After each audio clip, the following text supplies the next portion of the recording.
I know you're a poet. I can tell by the way you're dressed, and oh my god. Hey, and I can tell you're a poet. But you're writing and making books and self-publishing and that. But what are you reading? What are you reading? Be right back.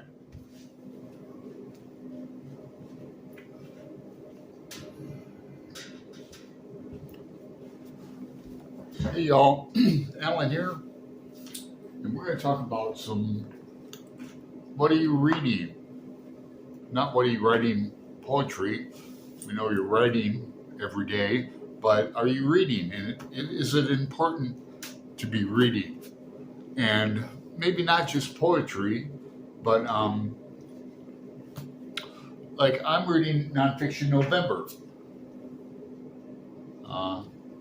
James Baldwin autobiography. David Lemming is a great writer. He's a secretary for Baldwin, white gentleman. And then this Pulitzer Prize winning on American slavery, Abe Lincoln, Eric Foner.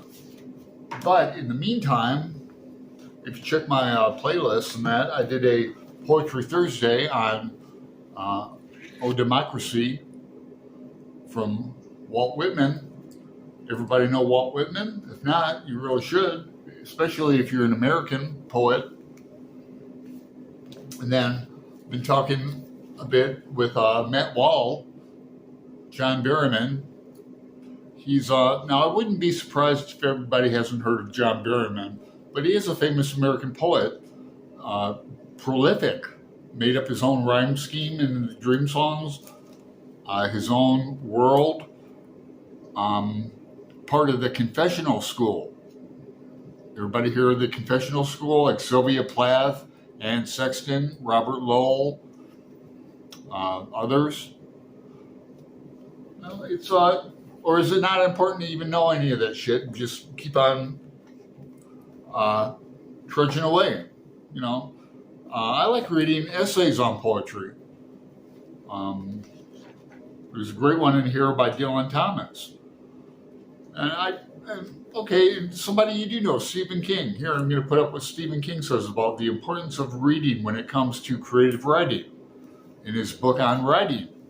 Everybody have that book? Stephen King's not a poet. He's not. Matt Wall's a poet. He knows a poet or two. Beyond Bukowski, Old Buck. Yeah, Matt Wall's he's in LA. All right. Haven't read this yet. Read parts of it, Matt, but we'll finish it soon. Now I want to read just some from my mate Dylan Thomas. Do not go gentle into that good night. Rage, rage against the dying of the light. My favorite poem by Dylan Thomas. I like Dylan Thomas so much, you guys, that it's my son's middle name. Yep, I swear to God, DT is my son's middle name. His mother name. Then I got Dylan Thomas Mahan. Like J.R.R. Tolkien. Anyhow, Dylan Thomas, Notes on the Art of Poetry. This is from 1951 in Wales. Reply to a question posed by a student.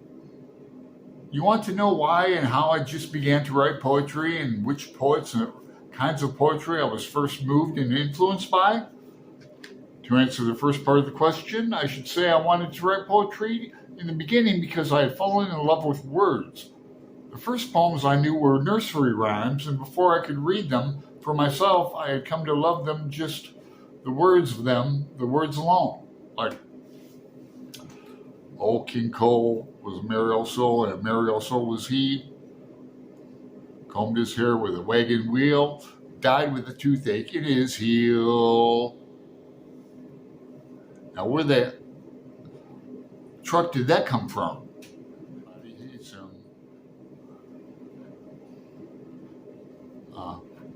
Wait, it goes like this. Al's mad and I'm glad and I know how to tease him. A bottle of ink to make him stink. A bottle of wine to make him shine and 2 little girls to tease him. What the words stood for, symbolized, or meant was of very secondary importance. What mattered was the sound of them as I heard them for the first time on the lips of the remote and incomprehensible grown-ups who seemed, for some reason, to be living in my world. Goes on. This is a good book. Essays by Yeats in there.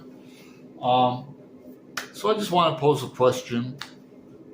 I'd like to, we could argue about, is going to an MFA program better than being self-taught? I don't know. I can argue both sides of that.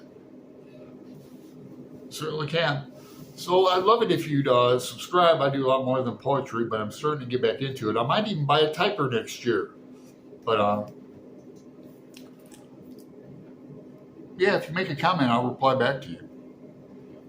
Okay, later.